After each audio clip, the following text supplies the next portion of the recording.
So today we're going to talk about chord progressions. Now, if you haven't seen the other live lessons we did on the Nashville number system and the circle of fifths and fourths, I would highly recommend you watch those, just to get an idea of some of the concepts we're talking about, because we are going to be referencing those. It's not needed, but it will make it easier, and the links are going to be down below if you're watching this as a recording. So what is a chord progression? Well, it's a very simple concept. It's basically just a succession of chords being played. And it's kind of the backbone of Western harmony and really kind of 21st century Western harmony. You know, when we look at the history of Western music, which really is what utilizes that 12-tone scale and what we, hear in popular music and whatnot, its history is long and storied. And it continually sort of builds elements of what we call harmony, which is just kind of stacking notes on top of each other until eventually we get to, the 20th century and 21st century where bands start playing a lot. And by a band, what I mean is usually people playing piano, guitar, bass, drums with singing. And when you have that sort of confine of a grouping, you usually have a vocalist singing a melody, and the rest of the band plays what we call the harmony behind them. And the instruments of the guitar and the piano really lend themselves well to what we call playing chords, which is just stacking three or more notes together and playing them all at the same time. And so that style of harmony is really what's kind of ingrained into us now, and the ukulele is no exception from that. The ukulele, being a polyphonic instrument, which means it can play multiple notes at the same time, makes it really ideal to play chords. You notice if you learn the trumpet, you don't usually learn chords as much as you do on the ukulele for that reason. So that's just a little bit of the history of a chord progression and, why we use it in this Western harmony. But let's think more about what are some actual chord progression examples and things. And this is where we're going to really utilize the circle of fifths and fourths, which I've got one right here. Looks something like this, right? Super, super plain, simple, easy, no problem there, right? It's a little overwhelming to look at, especially if you haven't before. But the reason we're using this is the best way to start to find what we call chord groupings. And a lot of this is going to tie back to the Nashville number system too. If you look at any one key, so if we start here at C major, for instance, I can circle the adjacent notes to make a collection of 6, like so. And what this does is this gives me all of the chords that are in that first key. So you see here, and then I went kind of in a star, right? I went down to here, here, up here, here. I didn't go beyond that. I just kind of stayed in that little zone. And now these 6 chords, these 3 major chords of F, C, and G, and these 3 minor chords of D, A, and E, all work in the key of C major. And when you use these chords in the key of C major, we call it a diatonic chord progression. And all that means is that it's in key. It's using the notes of C major. And this is kind of neat because now we can start to identify, using like the Nashville number system, really common chord progressions. In fact, let's start with the most common chord progression there is. It's called a 1-4-5. You've probably heard of that before. Well, what a 1-4-5 is it needs the context of whatever your 1 is. In this case, our 1 is C. Now, if we just go through the alphabet, A, B, C, D, E, F, G, no H, right? Unless you're in Germany. But A, B, C, D, E, F, G is the end point of our music, right? So if I think of C as my 1, well, my 2 is going to be D, 3 is E, 4 is F, 5 is G, 6 is A, 7 is B. Now, the accidental sharps or flats, we're not going to worry about yet, just because C major doesn't have any. So if I say 1-4-5, what that means is I'm going to play my C note as my 1, and then we count up to 4, C, D, E, F. My 4 chord is going to be F, and my 5 chord, G. And you can actually see it right here on the circle. My 4 chord is F, which is actually going the direction of the circle of fourths, funny enough. My 5 is G, going the direction of the circle of fifths. Kind of cool. If I play this on my ukulele, it sounds something like this. I might go C, F, G, back to C. You can hear that is a very stable sound that we know. Very typical. A lot of songs use this. In fact, literally thousands, if not millions of songs use this progression. But that's not why we're here. We're not here to talk about 1-4-5. We're here to talk about more chord progressions. So let's introduce a couple other examples. One of my favorite chord progressions that you can play is referred to oftentimes as the 1950s progression. And it's referred to this way because most chord progressions can elicit some sort of feeling based on their usage. And this is the first sort of example of this. The 1950s progression sounds like a 1950s ballad when you use it, especially when you use the right sort of rhythm to go along with it too. What a 1950s ballad progression, something like this. What it goes is it's going to go 1.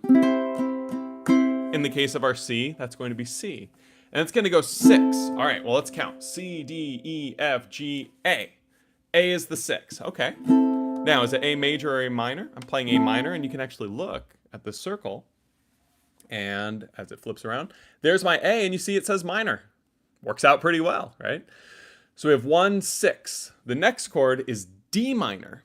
Well, you can see right there, that's right there, and that is our 2 chord. So we have 1, 6, 2, and then the last one is 5, which we've already established is the G. So if I go C, A minor, D minor, G, or 1, 6, 2, 5, again, tying back to the Nashville number system lesson that we worked on, that sounds something like this.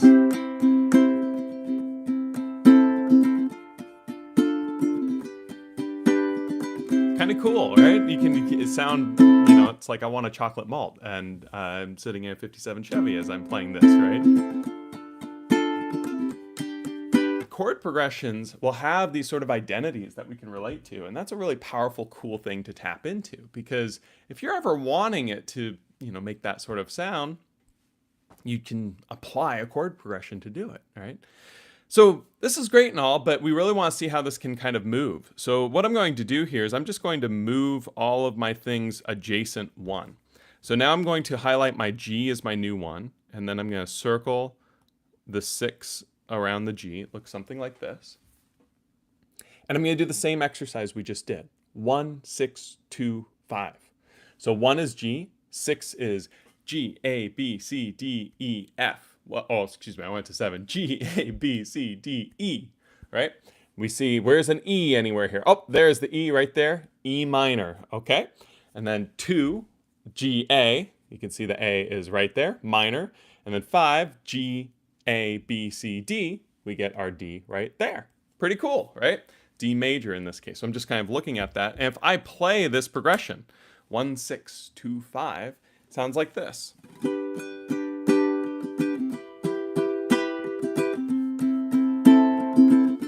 See how it still has that 1950s vibe?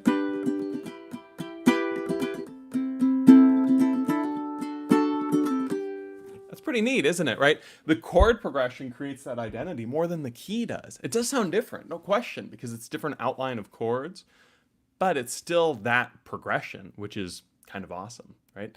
So we're going to go back to C, just because it's easier to work on this exercise. You're more than welcome to do it in other keys too. But I just want to show you how this literally is cross-compatible with every single key. It doesn't matter which one you play it in, right?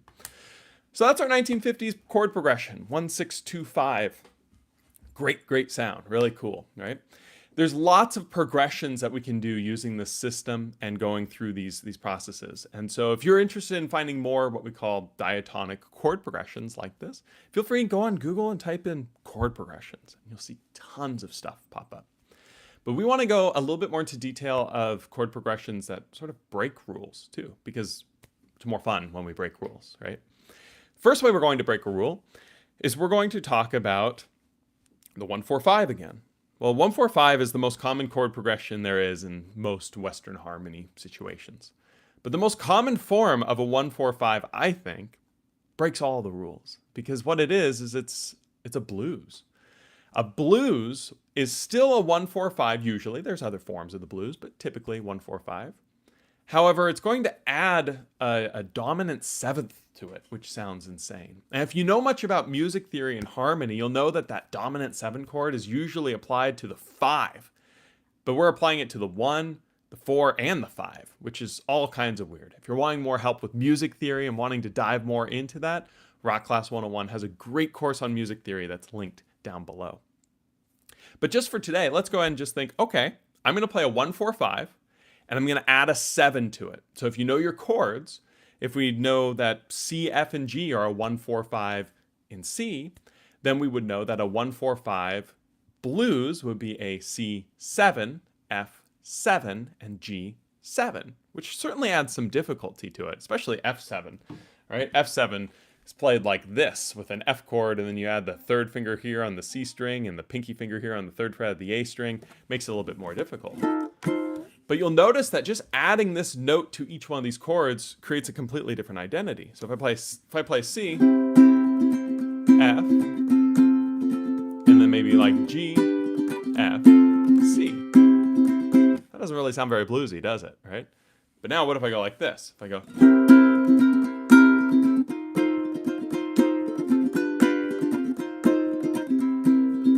See how bluesy that sounded all of a sudden, right? It's because by adding that 7 to the chord, you create more of this blues identity and sound.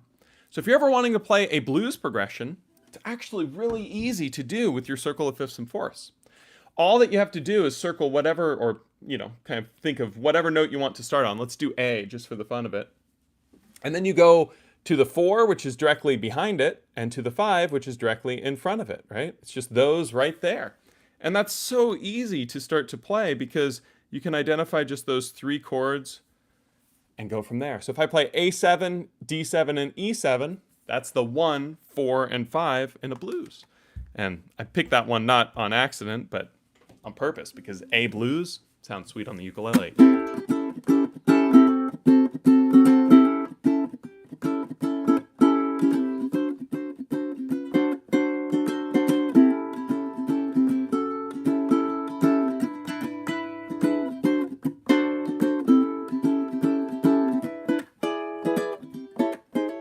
Really cool. And all I'm doing there is playing the 7 chords instead of just the traditional major on the 1, 4, and 5. And bam, we've got an instant blues, which is pretty cool, right?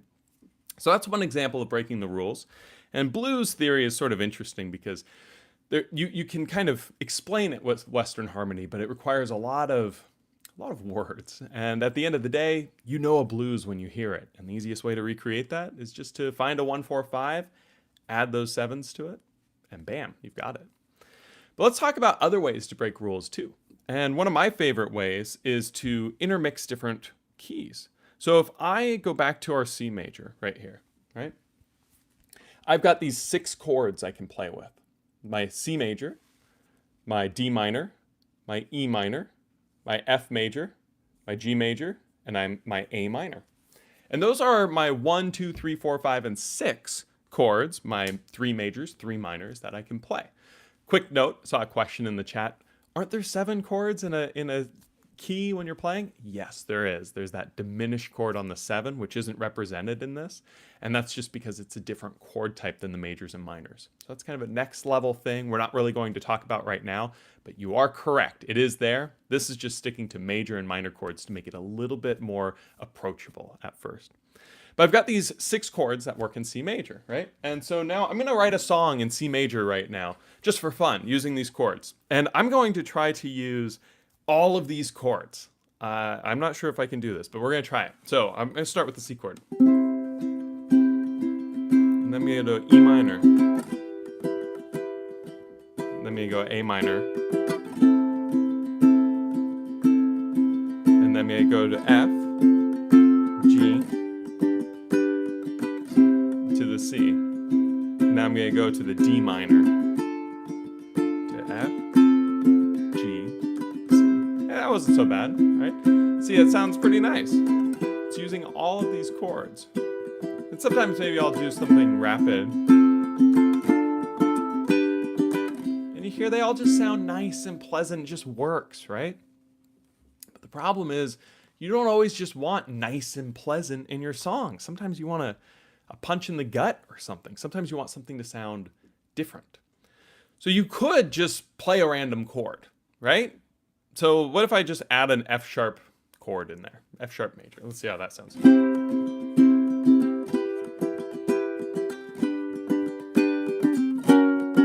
Oh, that's dreadful. That's like irreparable bad, isn't it? Right? Why is that so bad? Well, I don't know. Let's try a different chord. Let me try a D chord instead. Let's see how that sounds.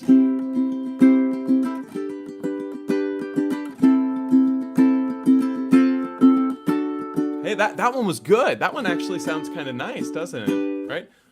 Why? Why did one random chord sound dreadful and another sounded pretty decent? Well, the easiest way to justify this is their proximity on the circle. Chords that are closer to this tend to sound a little bit safer. Now, this is not a black and white rule at all. There's always exceptions to these. But when we're just looking at it very simply, if I want to play a chord that's not in C major, the ones that sound the safest will be the ones that are in the neighboring keys. So the key of F major and the key of G major share more common things with C major. Because if I made a little thing for my F major, it might look like this, right? And if I made a little thing for my G major, it might look like this, right? Oof, that's a lot of circles. My C major now is this middle circle. It's these 6 chords, right? My F major is going to be these 6 chords here, right? F major, and then G minor, A minor, B flat major, C major. My G major will be G major, A minor, B minor, C major, D major, E minor, right? There's overlap between these different chords.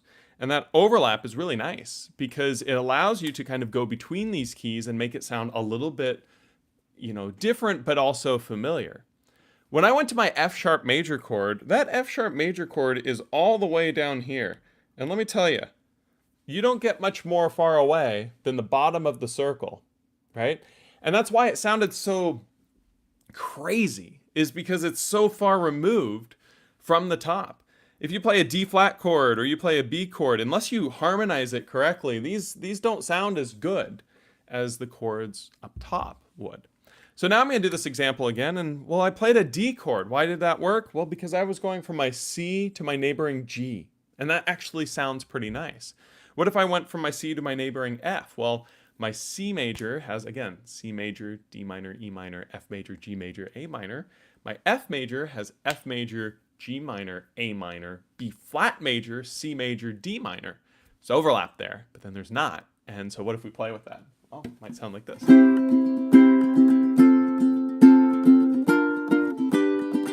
Hey, that was pretty cool, right? What did I do there? I played C, which is in both, played F, which is in both, then I played B flat. That's distinctly F. But I moved that B flat to G, which is distinctly C, and kind of go through it. It sounds pretty nice, right?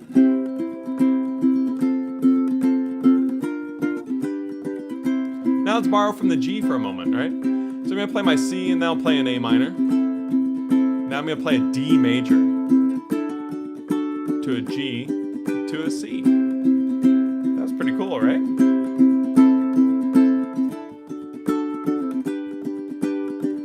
You can hear that these sounds are pleasant, but they're also different. And that's the really, really critical thing to consider, is it's different because it's going to a different key to create a different type of sound. And that's what this is all about. We're trying to make chord progressions not just diatonically, which is in one key, but also chromatically, which means kind of out of key. But we're using the neighboring keys to make this work. So the way that you can practice this is actually really simply. You can just pull out a circle of fifths, like I do here. This one's just from Wikipedia. And you can just circle a collection of 6 and play in that area. And you can write out the numbers if there's one that you really like. It's like, ooh, I'm playing a 3-6-2-5 or whatever it might be.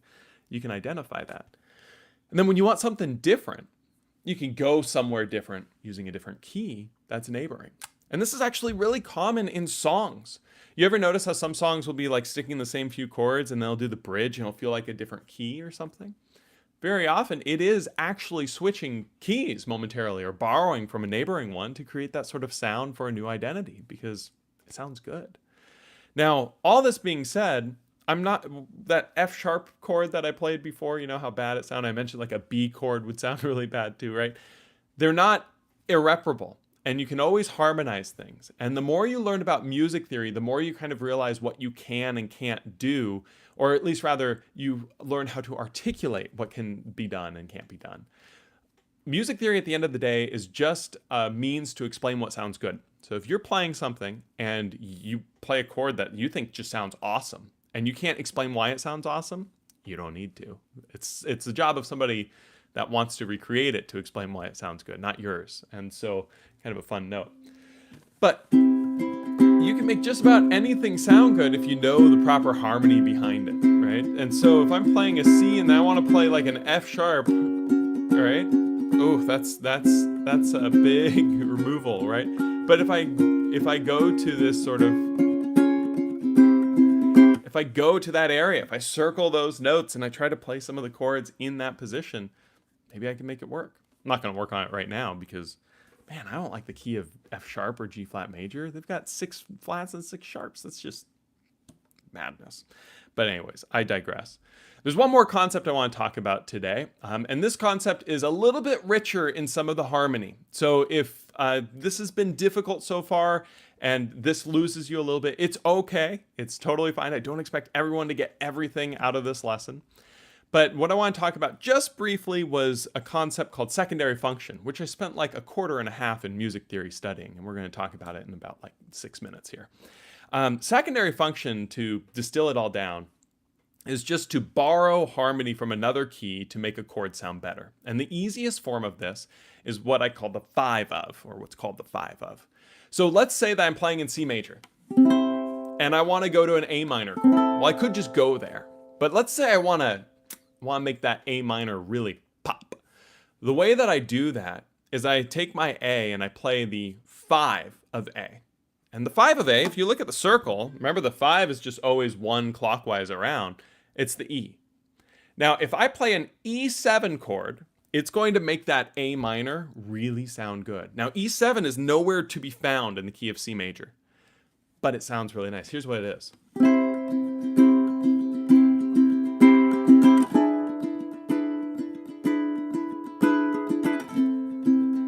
Hear how nice that was, right? How great. The reason is because I'm just borrowing a chord that creates tension for the A minor. Now, why am I playing a 7 chord there? Because dominant 7 chords have a signature trait of creating tension. That's what's so cool and unique about the blues. Everything's in a constant state of tension, right? Every single chord is unresolved. Even when you end it, it's just unresolved crunchy. That's because the dominant 7, or just 7 chord, right? In this case, A7 with the blues, the case of what I was just doing a moment ago, E7 for the A minor, they create tension. And those tension elements are what makes our ears sort of perk up a little bit more. If I didn't use the 7, you just notice it won't sound as strong, right? So if I go from a C to an E, which if you're struggling to play E chords, we've got a live lesson on that too. You hear it's just not as strong as the 7 is, right? That really gives you that vibe. And that's secondary function. So let's give a couple examples of this and how it can sound so good. Let's say that I'm playing in the key of C and I'm going to go to a D minor chord. So I'm going to play the 5 of D. So I look at this, find my D, and the 5 is A, right? Because it's 1 adjacent. I'm going to play an A7 chord, and I'm going to go to my D minor. So here's my C. I'm going to go to an A7. Definitely not in the key of C, but going to the D minor sounds so nice, right? Now listen to this chord progression. Isn't it wonderful, right? So C, the 1. A7, which is the 5 of 2. Because the A is the 5 of D minor, which is the 2. And then I'll go to the G, which is the 5.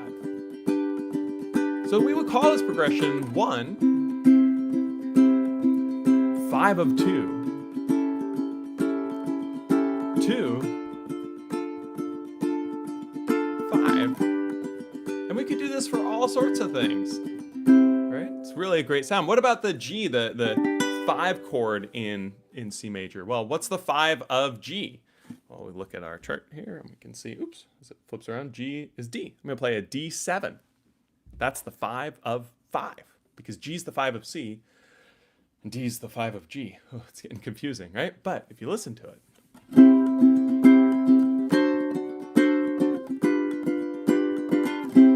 hear how nice that is, right? And now, what kind of music am I playing? It's kind of a Hawaiian vibe.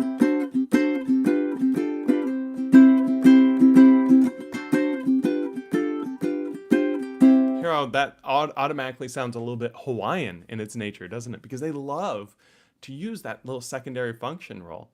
In fact, you can even stack this. You can play a 5 of a 5 of a 5 of a 5 of a 5 and just kind of keep going. One of my favorite songs to play, the first song I ever learned, does this. Now this is going to get crazy here. But how many of you have heard this song?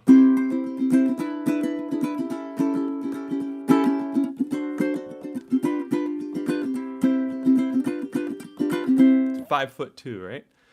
Well, we're gonna analyze it for a moment. So it goes C. It's in the key of C. No problem. E7.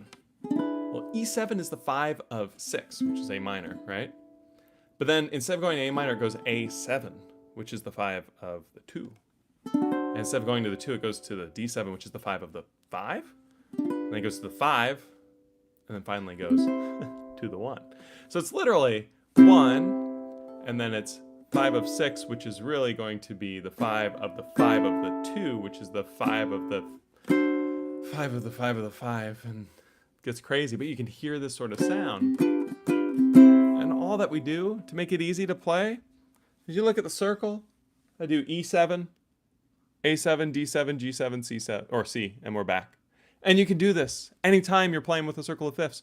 You can start anywhere on this circle and play a 7, and then you could just start going around counterclockwise, and you could keep going all the way until it gets back, and it sounds pretty decent. It's kind of cool.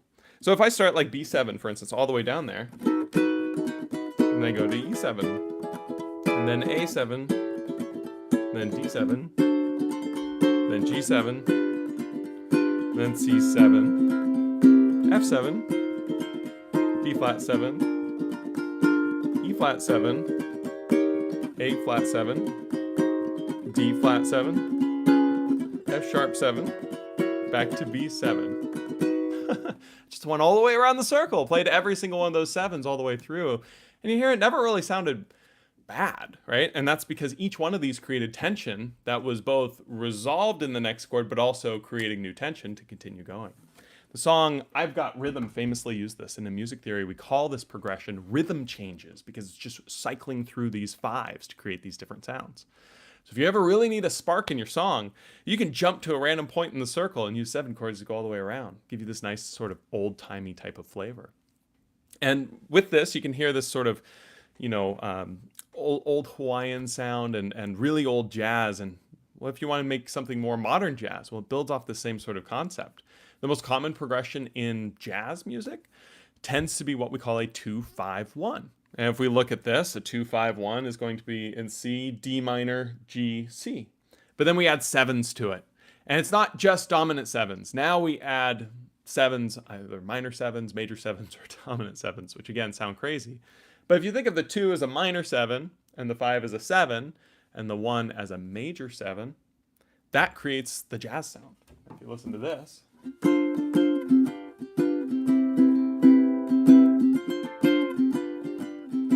That's like instant jazz, right? The reason I'm bringing up that last is just to show how all these things kind of, get manipulated and formed in different ways to create the different styles of music and sounds that we know. And it's pretty remarkable how we can use a chord progression to elicit a certain like emotional response. I can play a chord progression and you can think that's a 1950s chord progression, or that's a blues, or that's, old Tin Pan Alley, or also, very like Hawaiian vamp type of sound, or hey, that's jazz, or whatever it might be. And so that's my talk on chord progressions. Again, we went down some rabbit holes here, and there's a lot of information, and the expectation is not that all of it made perfect sense, because honestly, if it did, that'd be very impressive. The goal with this stuff is to find that one thing that you can kind of latch onto and expand upon. And then the beauty of video lessons like this is when you've worked on that one concept and you're a little bit more comfortable, you can come back to this video and maybe, just maybe get that second concept and third and fourth, so on and so forth. But I'm going to open up to any questions that you guys have. I'm going to start reading through the chat to see what people were asking, and we'll kind of go from there. Zil says, oh cool, 145 is the top of the circle. I understood at least one new thing today. Perfect. That's exactly what we're looking for, right? It's awesome. Zil also says, why are there 7 but only 6 circled? Which one is missing? So I mentioned that before. The reason is because the diminished chord, which is the 7, is missing. And that's just right now to make it easier. It shows up here. It is actually immediate adjacent on the side of the fifths. So you can see C, D, E, F, G, A, B. So if you want to be really, really proper, you could do something like this. But that just looks awkward and is difficult to talk about. So that's why we didn't use it, but it is there, no question. Connie says, chocolate malt, LOL. Yep, I got to get one after this now. 1950s stuff. Zill says, nice, please do a blues lesson for us. That could be fun. Zill says, why 7? So I'm guessing you mean on the secondary function, like E7 for the A minor. And so, the 7 just creates that tension. It's a really, really nice tension that just, allows you to get a lot of comfort. Right, the tension creates the comfort on the resolution is what I mean to say. By playing that tense chord, everything kind of goes like that. When you play the chord after, it's like, okay, that's why that tension was there. Connie says, do you have a favorite chord progression? Ooh, that's a tough one. If I had a favorite chord progression, what would it be? I don't know. That's really tough. I really like the chord progression. I really like going 3, 6. Oh no, it's a 6, 2, 5, 1. Yeah, I really like going 6, 2, 5, 1, which is kind of the 50s progression on its axis. It's the song "Island in the Sun" by Weezer. So that's it in G. If I were playing it in C, what did I say? 6 to start. So it goes.